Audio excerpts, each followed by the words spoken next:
All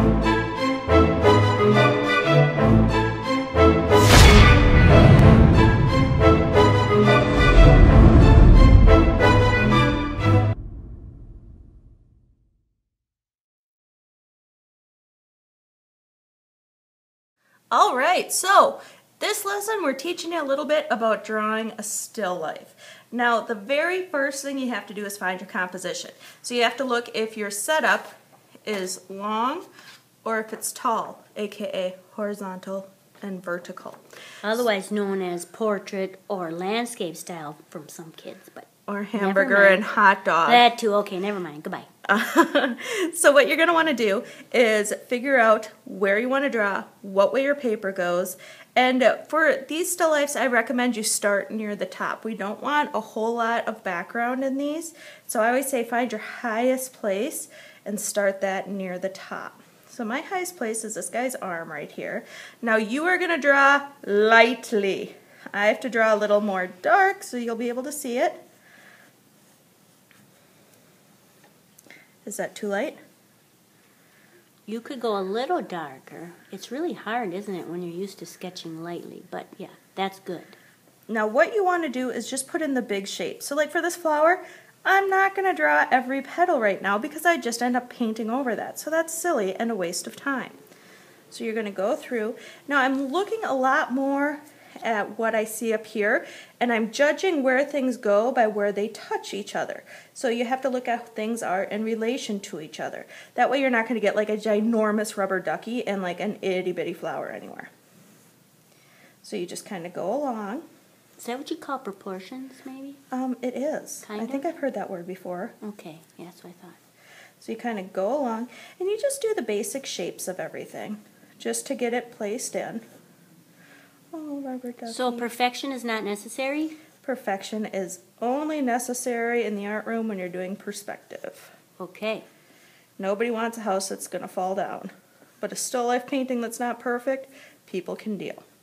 Now, we did just do that lesson on perspective not too long ago, so you will know by looking at these that there's perspective in these blocks that you see. It looks like 2-point perspective because the corner of the block is looking at us like that. Oh, you're so smart. Oh, I know it. It's almost like I can't talk, but I am an art teacher. Go figure. So you just kind of sketch it in. You know, I got a feeling this is going to go off the page. Should I make a super little leg so it fits? No! Absolutely Dagnabbit, not. that's not correct proportions. Just go right off that page. Nothing's keeping you on there. There's no seatbelts here. Ooh, look it. Now, this is our good start of our sketch, but we're also going to do something where we put in a table line. Now, this is pretty close to the top, and you don't want anything to be falling off, so even something as simple as a line right there could be your tabletop. It doesn't have to be actually where the table is on there. Oh, so you're using artistic license. How nice. True that. Okay. Now, I'm also going to use artistic license in the color. This is a yellow rubber duck. Maybe I don't want a yellow rubber duck. I don't have to have a yellow rubber duck. I'm going to make a blue duck because I've never seen a blue duck before. So I start in with my color. Now, the only colors that I'm going to give you on your paint tray are the primary colors because you got to work for it. You've got to mix up some colors here. So you're going to have red, yellow, and blue, and you're going to be responsible for mixing everything else. Now notice how I have very clean edges. I'm going to teach you how to do that. Does anybody ever look like they were on a tilt-a-whirl when they were doing theirs? Here's how you do it. You load up your brush. Got it. You go right up to the edge, and you push out those outside bristles. I'm going to zoom in closer.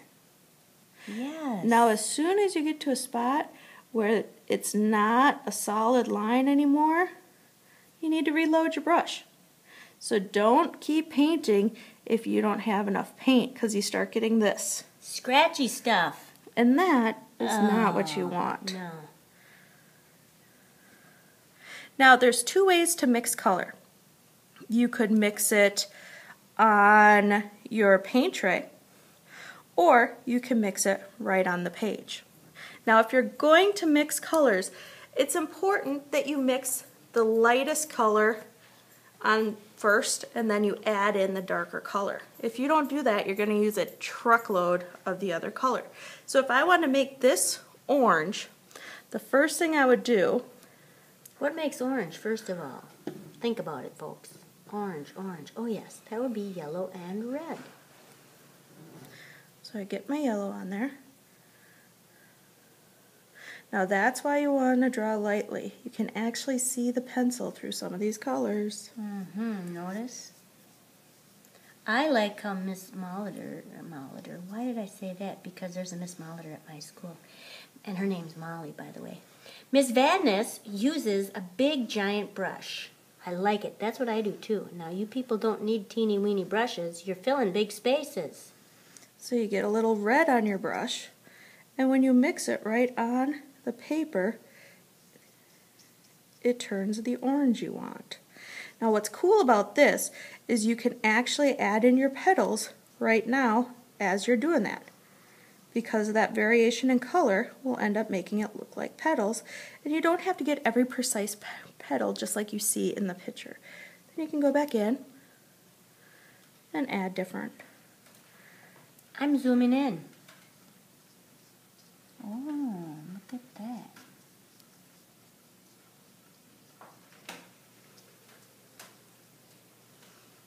So that was blended right on the page. Look, and they still look like petals. Nice. Now there's little light spots in there, so you can go in. Did you rinse your brush out, Miss? I did not rinse my brush out because I wanted some of this original color to tie the two together.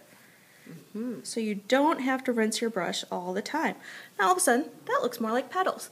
Now here's another trick to show you. So here's my paint palette.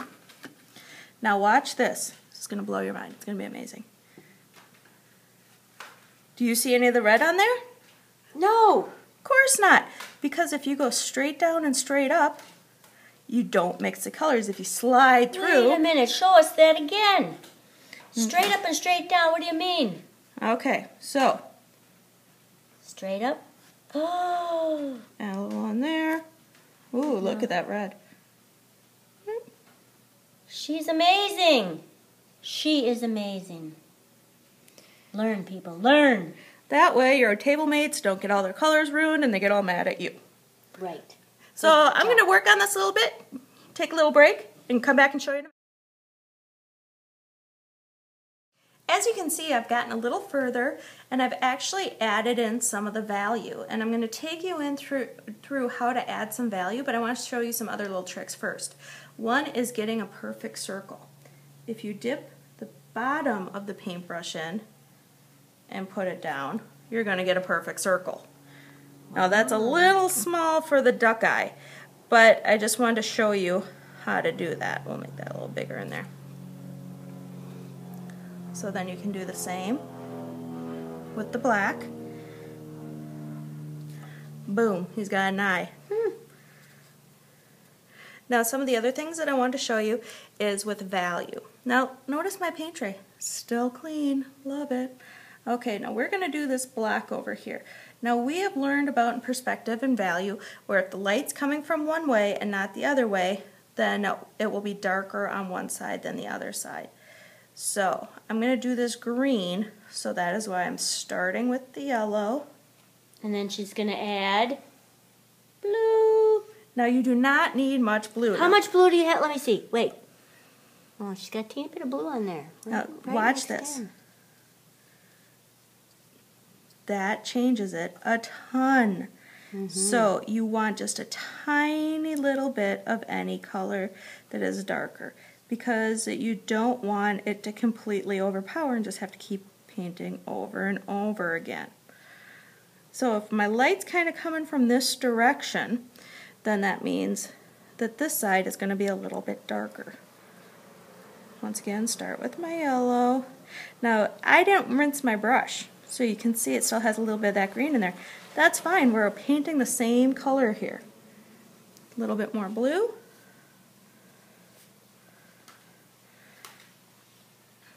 Now I'm going to show you something that's kind of going to blow your mind. Again? Watch how little black you need. Wait a minute, wait a minute. Oh, okay. And look how much dark. If Comes you from put the your teeny. brush in black normal, it is going to completely overpower whatever you are doing. So you just go with teeny tiny amounts until you get the darker value. It's always better to go small because when you go big, that's what happens. Mm-hmm. Now, you can fix this. Don't come to me and be like, it's ruined, my life's over. This isn't a big deal because you're just going to wait for this to dry and paint over that. So it's not the end of the world. It's just easier to do things correctly the first time. So we'll paint this up here.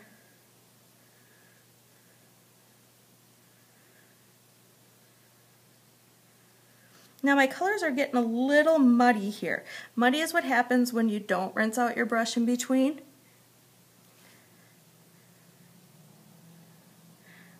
But because they're on the same object and they're shades and tints, they will all work together eventually. I'm zooming in. Light, medium, dark.